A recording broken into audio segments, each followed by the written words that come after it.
Gadu desmitiem Ķīna ir ieguldījusi miljardiem un miljardiem dolāru savas militārās spējas modernizācijā. Tā ir darījusi visu iespējamo, lai izveidotu kaujas spēkus, kas spētu izaicināt tās lielāko pretinieku – Amerikas Savienotās valstis. Tās amatpersonas regulāri demonstrē savas jaunākās raķešu sistēmas un vielās ar pasaulē vadošiem spēkiem, cerot iedvest bailes saviem ienaidniekiem un iebiedēt jebkuru valsti, kas varētu uzdrīkstēties viņiem pretoties. Taču aiz Pekinas bravūras un lielīšanās slēpjas daudz skarbāka patiesība.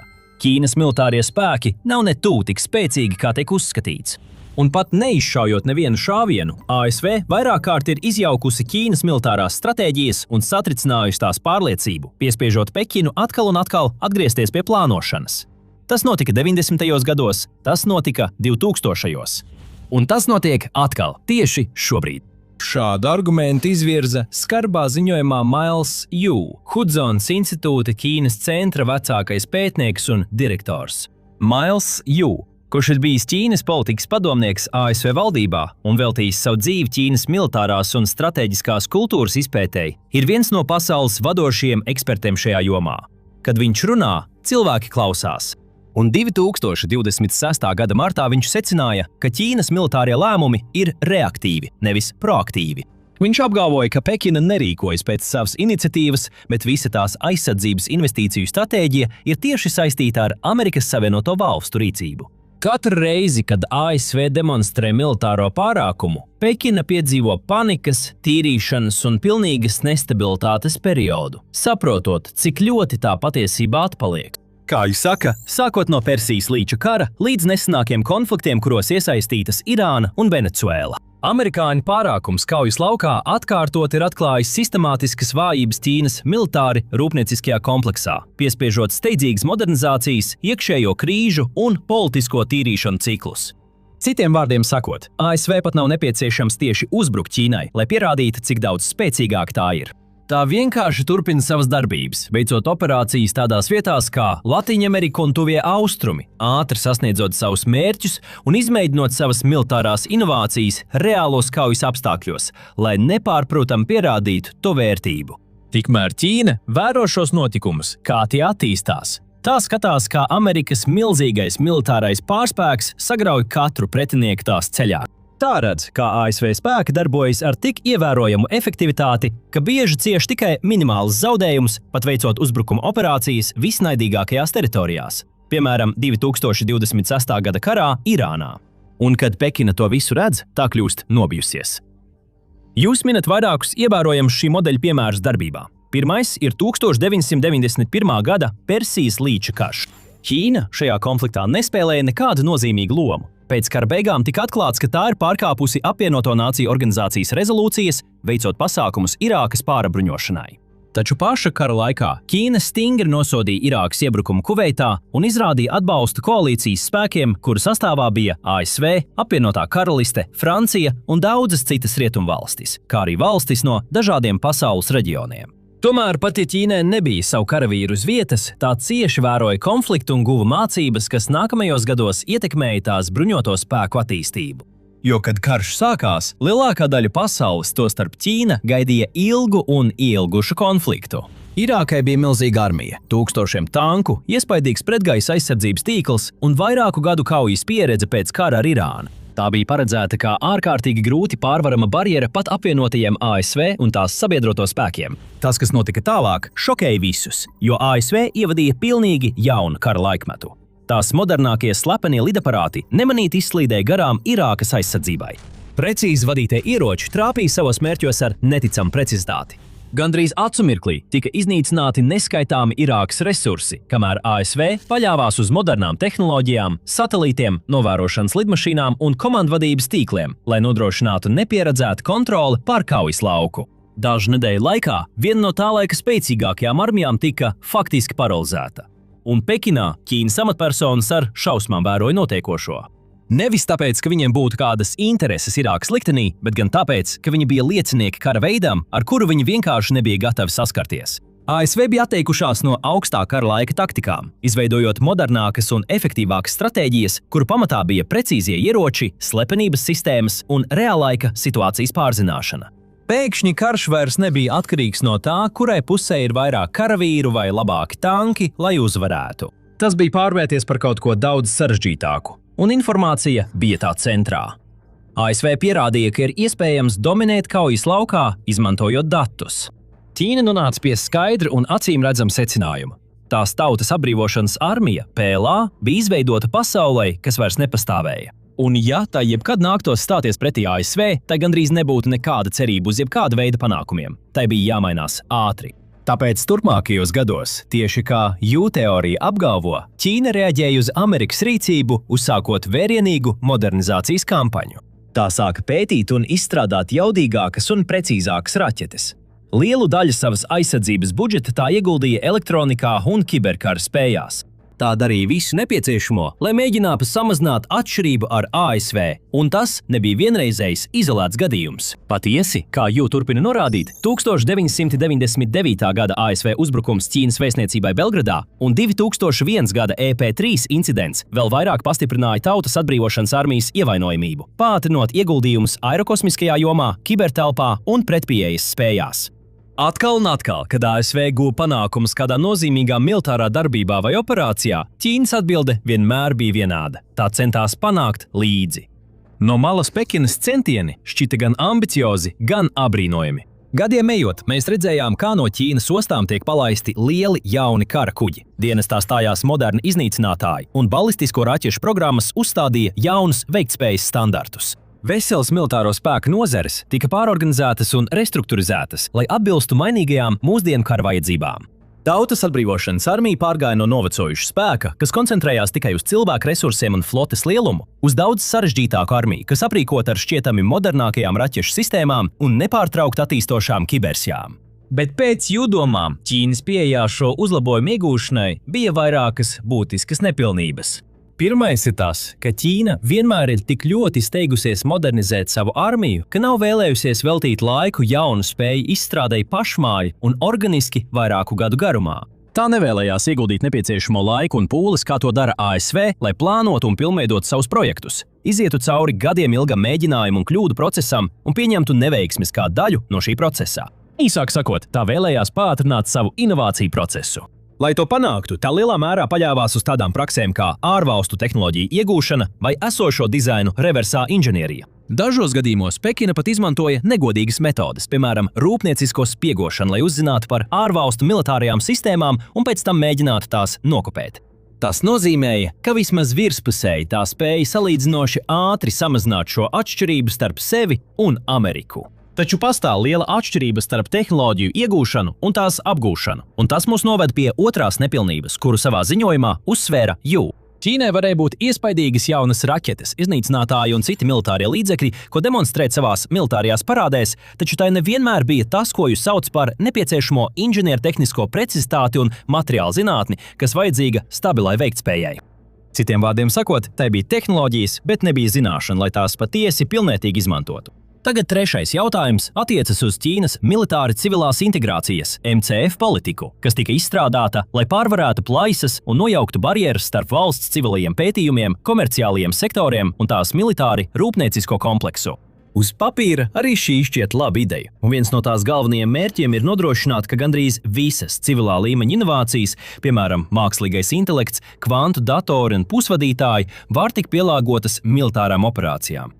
Tas arī nozīmē, ka visām organizācijām, kas darbojas Ķīnā, neatkarīgi no tā, vai tās ir valstī piederošas, privātas vai pat ārvalstu organizācijas, ir juridisks pienākums pēc pieprasījuma dalīties ar datiem ar militāriem spēkiem. Patiesībā šī politika pēc Jū domām ir veicinājusi korupciju un neefektivitāti visā aizsardzības sektorā, novedot pie vissmagākajām sakām – apšaubāmas Tautas atbrīvošanas armijas ieroču kvalitātes un uzticamības.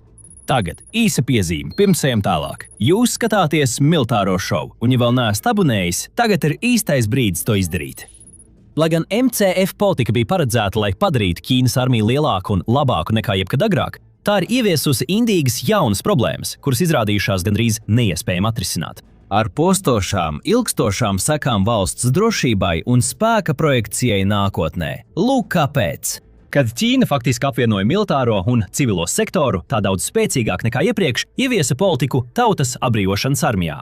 Un centralizētās politiskās sistēmās sliktas ziņas ir bīstamas. Tie, kas atrodas varas virsotnē, nevēlas dzirdēt par trūkumiem un neveiksmēm. Viņi vēlas dzirdēt par progresu un panākumiem.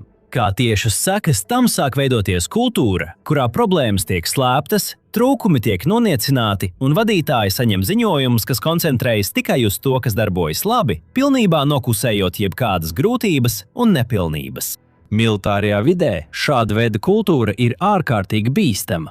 Var tikt izstrādāta jauna ieroču sistēma, kas šķiet daudzsološa, taču tā joprojām ir daudz trūkumu konstrukcijā, kas reālos kaujas apstākļos var padarīt to pilnīgi nelietojamu. Taču tā kā cilvēki baidās saviem priekšniekiem pateikt jebko pat nedaudz negatīvu, viņi ignorē visas šīs problēmas. Tā vietā viņi sniedz tikai slavinošus ziņojumus. Viņi apgalvo, ka sistēma ir perfekta, revolucionāra un pārāka par visām citām pasaulē, gatava izvietošanai kaujas laukā, lai demonstrētu PLA nepārspējamo spēku. Tad notiek tā, ka šīs pārspīlēti slavinātās, bet nepilnīgās sistēmas tiek ieviestas militārajā dienestā vai pārdotas citām valstīm, un kad tās tiek faktiski izmantotas, visas to nepilnības kļūst redzamas visai pasaulē. Kā pats Jū raksta, politiskā sistēma, kas balstīta uz propagandu, veicina pārspīlētas apgalvojumus un pašapmānu, slēpjot reālos trūkumus, līdz tie tiek atklāti operatīvos apstākļos. Un kad šie trūkumi beidzot tiek atklāti, Ķīna vienmēr šķiet reaģē vienādi. Ar tīrīšanu. Ja sistēma, kurai vajadzēja būt revolucionārai, izrādās zem vidējā līmeņa, ķākāpē uzsāk izmeklēšanas, kuras bieži tiek pasniegtas kā korupcijas izskaušana valsts aizsardzības sektorā. Neizbēgami, pēc nedēļām vai mēnešiem ilgiem izmeklēšanas pasākumiem pie varas esošajiem pēkšņi atņem varu. Militārie virsnieki tiek piespiesti atkāpties, vai arī viņus piespiedu kārtā atbrīvo no amata. Aizsardzības nozares vadītāji vienā naktī pazūd no sabiedrības redzesloka, un tas, kas varēja būt nopietna izmeklēšana par sistēmiskām problēmām KKP un Ķīnas tautas atbrīvošanas armijā, pārvēršas vien par raganu medībām, meklējot valdības jaunāko grēkāzi. Kā paskaidro Jū, tas rada ciklu, kurā politiskās tīrīšanas aizstāja tehniskās reformas. Tā vietā, lai risinātu problēmas pamatcēloni, ķākāpē vienkārši atlaiž dažus cilvēkus un turpina darīt visu tieši tāpat kā iepriekš, līdz nākamajai lielajai neveiksmei, kad viss atkārtojas no jauna. Tas nav tikai absurds cikls, bet arī postošs. Katru reizi, kad ķākāpē veic kārtējo tīrīšanu, pat ja tā reizēm atbrīvojas no dažiem korumpētiem amatpersonām, tā vienlaikus atbrīvojas arī no cilvēkiem ar daudzu gadu vai pat gadu desmit pieredzi un zināšanām. Un tādējādi tā grauj savas pašas spējas mācīties un pilnveidoties. Jo vairāk šis cikls turpinās, jo sliktāk kļūst. Un Jū raksta, ka inovācijas kļūst riskantākas, nevis drošākas. Patiesība kļūst bīstamāka nekā kļūda. Tāpēc Amerikai nav jāizšauj neviens šāviens, lai izdarītu spiedienu uz Ķīnas tautas atbrīvošanas armiju. Tai nav nepieciešama nekāda tieša konfrontācija ar Pekinu, lai demonstrētu savu militāro spēku. Tai vienkārši jāturpina demonstrēt savu pārākumu pie katras izdevības, zinot, ka Ķīnas sistēma pēc tam iegrims panikā un pati sevi iznīcinās. Un 2026. gadā ASV ir vairāk kārt demonstrējusi savu pārākumu, un mēs esam redzējuši, kā Ķīnas pašiznīcinošais cikls norisinās tieši pēc scenārija. Piemēram, janvārī ASV veica operāciju Absolute Resolve. Vienas nakts laikā, precīzāk sakot, mazāk nekā 3 stundu laikā, ASV spēki bombardēja infrastruktūru visā Ziemeļvenecuēlā, iznīcināja pretgaisa aizsardzības sistēmas un sagūstīja valsts prezidentu Nikolasu Maduro no nocietināta kompleksa Karakasā. Lai šo sasniegumu padarītu vēl iespaidīgāku, šīs operācijas laikā netika zaudēta neviena amerikāņu dzīvība. Tad februārī, sadarbojoties ar Izraēlu, ASV sāka karu ar Irānu. Tā veica vienu no ātrākajām un ietekmīgākajām bombardēšanas kampaņām, kādu pasaule jebkad ir redzējusi, nogalinot lielu daļu valsts vadības, tostarp tās bijušo augstāko līderi, kā arī iznīcinot daudzas pretgaisa aizsardzības sistēmas, raķešu bāzes un citus augstasvērtības mērķus. Tā turpināja īstenot jūras blokādi Hormuza šaurumā, iznīcinot lielu daļu Irānas militāro spēku un atvairot daudzus uzbrukumus, pašiem ciešot tikai minimālus zaudējumus. Abos šajos konfliktos Amerikas pretinieki, Venecuēla un Irāna, daļai paļāvās uz Ķīnas piegādātiem resursiem, tostarp raķešu platformām, radariem un pretgaisa aizsardzības tīkliem. Kā norāda Jū, šie resursi atkārtoti nespēja darboties, saskaroties ar modernajām ASV mazpamanāmības tehnoloģijām un radioelektroniskās cīņas spējām. Tieši šīs pašas sistēmas Ķīnā tika reklamētas kā spējīgas tikt galā ar jaunākajiem un nopietnākajiem draudiem, pat ļoti lielā spiedienā. Tomēr viena pēc otras tās izgāzās jau pie pirmā šķēršļa. Galvenā HQ-9B pretgaisa aizsardzības sistēma, kuru, kā ziņots, izmanto Irānā, piemēram, nespēja pārtvert ne amerikāņu, ne Izraēlas lidmašīnas. Ķīnas YLC-8B radiolokatori arī izrādījās salīdzinoši bezvērtīgi un tika ātri iznīcināti. Un pat tad, kad Irāna izvietoja Ķīnā ražotās virsskaņas CM-302 pretkuģu raķetes, tās nespēja trāpīt saviem mērķiem. Redzot šos neveiksmes, ČKP varēja un iespējams vajadzēja veikt nopietnu pārbaudi par to, kā un kāpēc šīs ieroču sistēmas tika novērtētas tik augstu, taču nespēja attaisnot cerības. Tā vietā tā darīja to, ko vienmēr ir darījusi – veica vēl vienu tīrīšanu. Kā jūs skaidro, liels skaits augsta ranga Tautas atbrīvošanas armijas komandieru ir padarīti par nēsošām personām un pazuduši no sabiedrības redzesloka, tostarp arī augstākā līmeņa komandieri. Daudzi pieredzējuši militārie ģenerāļi vienkārši ir pazuduši no sabiedriskām parādīšanās reizēm un politiskām sanāksmēm, un tiek lēsts, ka aptuveni 2/3 valsts centrālās militārās komisijas, augstākās militārās vadības institūcijas Ķīnā, kopš gada sākuma ir atstādināts no saviem amatiem. Arī zinātnieku un rūpniecības sektorā tīrīšana ir atstājusi savas sekas. Jumin kā piemērus Hu Junsminu, viena no vadošajiem zinātniekiem jūras aviācijas un aviācijas bāzes kuģu attīstības nozarē, un Janu Veju, vienu no Ķīnas vadošajiem modernu iznīcinātāju lidmašīnu konstruktoriem. Citas svarīgas personas, kas tika pakļautas tīrīšanai, ir Hua Wei Jijings, aizsardzības raķešu pētnieks, un Wu Mancins, radaru un pretneredzamības speciālists. Daži amatpersonas pat ir tikušas smagi tiesātas. Piemēram, Tans Žui Sins, Ķīnas aviācijas rūpniecības korporācijas priekšsēdētājs, kuram par korupciju tika piespriests nāves sods ar izpildes atlikšanu. Citas personas ir mirušas noslēpumainos apstākļos, piemēram, Fans Dai Dainins un Jangs Huns, kuri abi bija hiperskaņas ieroču pētnieki ar daudz gadu pieredzi. Tas viss ir tiešas Amerikas militāro uzvaru sekas, kurām, kā skaidro Jū, ir bijusi divējāda ietekme uz Ķīnas ieroču attīstību. No vienas puses, ASV panākumi ir piespieduši Ķīnu pielāgoties, īstenojot straujas modernizācijas kampaņas un uzlabojot savas spējas, ieguldot milzīgus līdzekļus un resursus jaunu ieroču, transporta līdzekļu, kuģu un aizsardzības sistēmu izstrādē, lai demonstrētu tās pasaulē. Tajā pašā laikā amerikāņu operācijas tādās vietās kā Irāna un Venecuēla ir kalpojušas arī kā stresa testi Ķīnas attīstībai. Un, diemžēl, Pekinai tā šos testus ir atkārtot izgāzusi. Tās militārie līdzekļi ir atklājušies kā vāji, bojāti un pilnīgi nespējīgi attaisnot uz tiem liktās augstās cerības. Tas savukārt ir izraisījis milzīgu satricinājumu pašā ČKP, kad amatpersonas tiek atlaistas visā Ķīnas aizsardzības un pētniecības sektorā. Rezultātu raksturo kā paradoksu. ČKP vēlme sacensties vai pat pārspēt ASV to mudina īstenot arvien ambiciozākas militārās programmas. Tomēr tieši tā pati sistēma, kas ļauj šīm programmām pastāvēt, arī liedz tām sasniegt savu patieso potenciālu. Ja Ķīnai būtu racionālāka, uz faktiem balstīta sistēma vai skaidrāka robeža starp politiku un armiju, iespējams šādas lietas nenotiktu. Valsts spētu ieguldīt nepieciešamo laiku un pūles, lai sasniegtu savas militārās ambīcijas, izturot tādus pašus kāpumus un kritumus kā citas lielākās militārās lielvalstis. Pieņemot neveiksmi, nevis kā kaut ko ignorēt vai sodīt, bet gan kā kaut ko pieņemt, kā būtisku mācību procesa sastāvdaļu. Tā vietā Ķīna ir izveidojusi sistēmu, kas iznīcina pašu spēju uz patiesu inovāciju. Tādējādi progress paliek nevienmērīgs un bīstami trausls. Noslēgumā Jū norāda, kamēr šī dinamika saglabājas, katrs jauns ASV militārā pārākuma demonstrējums ne tikai izaicinās Ķīnu ārēji, bet arī destabilizēs to iekšēji, vēl vairāk nostiprinot to plaisu, kuru tā cenšas aizpildīt. Tātad, pat ja Vašingtona tieši nesaskaras ar Ķīnu kaujas laukā, tā joprojām saglabā pārsvaru pār Pekinu. Katra militārā operācija kalpo kā ASV pārākuma demonstrācija, atkārtoti izjaucot un destabilizējot tās lielākā globālā konkurenta stratēģijas.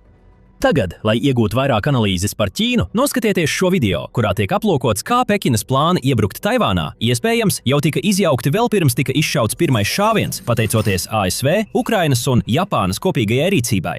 Vai arī noskatieties šo video, lai redzētu, kā ASV izdevās panākt to, kas agrāk tika uzskatīts par neiespējamu un likt Ķīnai bēgt un slēpties. Un ja vēl neesat to izdarījuši, noteikti abonējiet The Military Show, lai iegūtu vēl vairāk lieliska satura tieši šādā stilā.